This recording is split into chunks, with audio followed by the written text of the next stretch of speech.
Bienvenidos y bienvenidas a la Cátedra del Error, un espacio donde no venimos a salvarte. Pero tampoco a decirte que todo lo que sientes es automáticamente verdad. Aquí no trabajamos con consignas, ni con hashtag, ni con afirmaciones bonitas para dormir tranquilo. Trabajamos con preguntas y a veces las preguntas incomodan más que cualquier respuesta. El episodio de hoy es uno de esos que generan ruido, que ahorita digamos que están ruidosos, del tipo de que alguien va a cortar el clip y de 15 segundos para indignarse y ya saben, quejarse en Twitter y hacer todo una chillería. Y a pesar de eso, hay que hacerlo. Porque cuando un tema se vuelve intocable, deja de pensarse y empieza a enfermar. Hoy vamos a hablar de los Terians. Personas que afirman que su identidad real no es humana, sino animal. Y no vamos a tratar esto como un meme, ni como una rareza simpática, ni como espectáculo tampoco. Así es, tampoco como pecado, ni como perversión, ni como locura en sentido vulgar. Vamos a tratarlo como lo que es, un fenómeno de salud mental contemporáneo, profundamente ligado al modo en que hoy se vive el malestar. Si alguien espera validación automática, este no es su espacio. Y si alguien espera burla, tampoco. Aquí se piensa, aunque duela. Así es, mi. ¿Qué pasa cuando la identidad deja de ser respuesta y se vuelve un escondite? Empecemos por lo que casi nadie quiere decir en voz alta. ¿Qué estamos viviendo realmente cuando alguien dice no soy humano? Este es un punto muy interesante porque lo que estamos viendo es una renuncia, no a la vida biológica, eso sería otra cosa, ya saben de qué hablo, sino a la condición humana como tal, responsabilidad, lenguaje, conflicto, tiempo, historia. Porque ser humano no es solo tener dos piernas, pagar impuestos. Ser humano es cargar con preguntas incómodas. ¿Quién soy? ¿Qué hago con lo que me pasó? ¿Qué hago con mi deseo? ¿Qué hago con el fracaso? Y eso pesa. Mucho, sobre todo en una época que prometió bienestar constante y entregó cansancio crónico. Aquí es donde aparece algo interesante. El discurso terian no aparece en culturas tradicionales. Aparece en sociedades hiperindividualizadas, hipertecnologizadas y sobreexpuestas. Exacto, no aparece en comunidades donde la identidad se transmite simbólicamente, aparece donde el sujeto queda solo frente a sí mismo. Y cuando uno queda solo con la angustia, Busca una salida que no implique elaborar y ahí la identidad se vuelve refugio. pero ojo, no cualquier identidad, una que quite exigencia. Así es, ¿por qué? A ver, es muy simple. El animal no tiene que explicarse, no tiene que justificarse, no tiene que responder por su deseo. El lobo no va a terapia, ¿verdad? Ni el gato se pregunta si está siendo suficiente para el capitalismo tardío. En redes se ve mucho esto. Me siento más conectado con la naturaleza que con las personas. Y esa frase, dicha así, no es patológica. Puede ser una metáfora legítima del hartazgo social. El problema es cuando deja de ser metáfora. Cuando se vuelve literal, yo no pertenezco a la humanidad. Ahí ya no estamos hablando de sensibilidad. Estamos hablando de deserción simbólica. Y eso no se resuelve con respeto performativo. Se resuelve preguntando qué hizo que la humanidad se volviera inhabitable para ese sujeto. Pues bueno, creo que la respuesta en eso está en las redes sociales, en los algoritmos y en el nuevo folclore del malestar. Hablemos del elefante en la habitación. Las redes sociales, precisamente. Las redes no inventan el sufrimiento, pero le dan forma, narrativa y comunidad. Antes, alguien con este malestar estaba solo. Hoy encuentra inmediatamente otros 100 diciendo lo mismo y eso cambia todo. Porque la pregunta ya no es ¿qué me pasa?, sino ¿a qué grupo pertenezco? Exacto, el síntoma deja de ser algo que interroga al sujeto y se vuelve bandera identitaria. Y el algoritmo premia eso. Porque lo extremo retiene atención. Un video diciendo me siento raro en el mundo no circula igual que uno diciendo no soy humano. Y ahí entra la estética.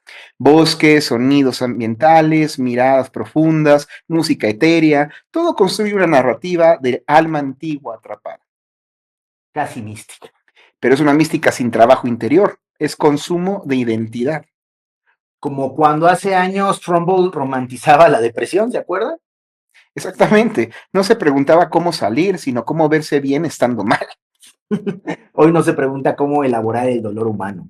sino cómo escapar de él simbólicamente. En pocas palabras, no hacer nada. Y cualquiera que pregunte algo distinto, Es acusado de violento, ignorante o retrógrado. pensar se volvió agresión. Y sin pensamiento no hay clínica, solo tribu. Hay una figura, ¿no? El animal como fantasía de descanso psíquico. Así que vamos a ir a algo más profundo con la siguiente pregunta. ¿Por qué el animal funciona tan bien como fantasía? Esto es muy sencillo de explicar porque el animal representa una vida sin conflicto simbólico. El perro no tiene crisis de identidad. Ni el zorro se pregunta si su infancia lo condicionó. Eso, para alguien exhausto, es seductor. Muchísimo. Vivimos en una época donde todo exige autodefinición constante. Género, proyecto, deseo, postura política, emocionalidad. Ni qué decir de la necesidad constante de reconocimiento por parte de otros. Todo el tiempo tienes que ser algo. El animal ofrece una fantasía. No tengo que definirme, solo ser. Un animal sin dolor, sin muerte, sin instinto cruel. Un animal que no existe. O sea, no es retorno a la naturaleza realmente. Es solamente huir de la humanidad. Lo cual podemos entender como una regresión, infantilización, junto con un odio contemporáneo al límite. Héctor, todo lo que venimos diciendo apunta a algo que hoy parece mala palabra, regresión. Uf, exacto. Y vale la pena aclararlo, porque mucha gente escucha regresión y cree que estamos insultando o patologizando la fragilidad. Cuando en realidad es un concepto clínico clásico. Exacto. Sigmund Freud hablaba de la regresión como un movimiento psíquico en el que el sujeto vuelve a modos de funcionamiento anteriores, cuando las exigencias actuales resultaban intolerables. O sea, no es perversión, es defensa. Defensa ante un mundo que exige demasiado y contiene muy poco. Aquí entra algo clave. Vivimos en una cultura que prometió eliminar el malestar. Y eso, mis queridos amigos, es profundamente infantilizante, porque la vida adulta, por definición, incluye pérdida, frustración, ambigüedad y límite. Pero hoy el límite se vive como agresión. Sí, decir no, decir esto no se puede, decir esto duele, se interpreta como violencia. Entonces el sujeto busca espacios donde el límite desaparezca. Y el animal funciona como símbolo perfecto de eso. El animal no negocia con la ley simbólica, no entra en el juego del deber ser. Donald Winnicott decía algo brutalmente actual, aunque lo escribió hace décadas. El adulto sano es aquel que ha logrado sostener la tensión entre la dependencia y la autonomía. Fíjense qué fuerte, ¿no? Y exacto, lo dijo hace ya varias décadas. Porque, pero, a ver, pero hoy no queremos tensión, queremos fluidez total. Y sin tensión no hay crecimiento. El problema es que la regresión alivia pero no resuelve, Y cuando se institucionaliza la regresión como identidad, el sujeto queda atrapado ahí.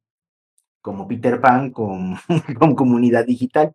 Exactamente. Y no lo digo con burla, lo digo con preocupación clínica. Aquí viene algo delicado. ¿Por qué nadie quiere criticar la palabra comunidad? Y con razón, la comunidad es necesaria. El problema es qué tipo de comunidad. Porque no toda comunidad contiene, algunas fijan. Exacto, en clínica lo vemos todo el tiempo. Hay grupos que acompañan el proceso y grupos que cristalizan el síntoma. ¿En qué se nota la diferencia? En una pregunta muy simple, ¿la comunidad te permite cambiar o te exige quedarte igual? En muchos espacios Terian, cuestionar tu identidad es visto como traición. Y eso es gravísimo, porque el síntoma necesita moverse, no ser venerado. Freud decía en Inhibición, Síntoma y Angustia que el síntoma es un compromiso, no una solución definitiva. Así es, el síntoma es un intento del psiquismo por resolver algo que no pudo resolverse de otra manera.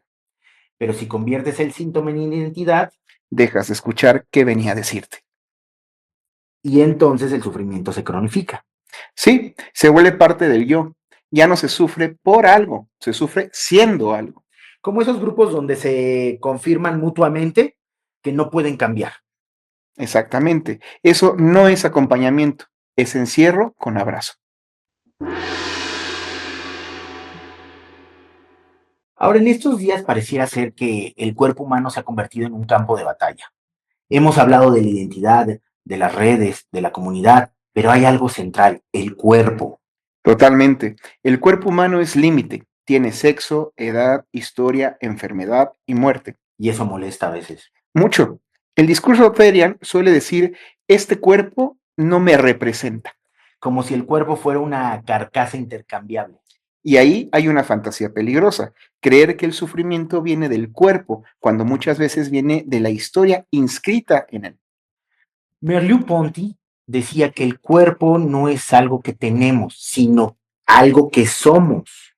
Exacto. Y negar el cuerpo humano no lo borra, solo lo deja sin palabra. Y lo que no se simboliza, Se actúa, o se escapa, o se disfraza. el animal aparece entonces como cuerpo ideal, sin vergüenza, sin sexualidad, sin sexualidad conflictiva, sin pasado. Pero el cuerpo es, pero es un cuerpo imaginario, no real.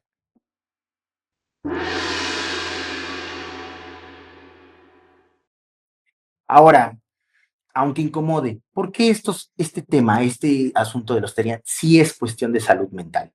Llegamos al punto que más molesta, y es justamente eso, reconocerlo como un problema de salud mental. Sí, y decirlo no es deshumanizar, es lo contrario. Porque negar que hay sufrimiento psíquico no es respeto, es abandono. En el psicoanálisis, lo que hacemos es que no invalidamos la vivencia, pero tampoco la congelamos. Jacques Lacan decía que el sujeto se constituye en el lenguaje. Y cuando alguien sale del lenguaje humano para definirse como animal, hay algo que no pudo decirse de otro modo. Eso merece escucha, no aplauso automático. Acompañar no es decir sí a todo, es sostener la pregunta cuando duele. Y hoy sostenemos muy poco.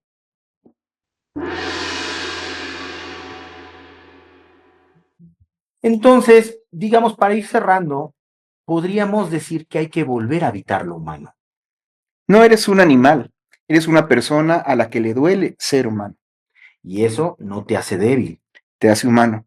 El problema no es sentir rechazo por este mundo. El problema es creer que la salida está fuera de la humanidad. No lo está. La salida sí existe, pasa por la palabra, por el vínculo y por el trabajo psíquico, Aquí no aplaudimos el síntoma. pero tampoco dejamos solo al que sufre. Bueno, antes de despedirnos, amigos, quisiera decirles que, bueno, antes que nada, si les ha gustado el video, se suscriban, le den like y vamos a dejar en la descripción no solamente la bibliografía como usualmente solemos hacerlo, sino también dos links a dos videos de dos intelectuales, Pablo Muñoz Iturrieta y Agustín Laje, en los cuales pueden profundizar más ampliamente sobre el fenómeno Teria, en una visión muchísimo más abierta, no nada más desde una perspectiva psicoanalítica o filosófica. Sin más, hasta la próxima. Esto fue La Cátedra del Error. Cuídense.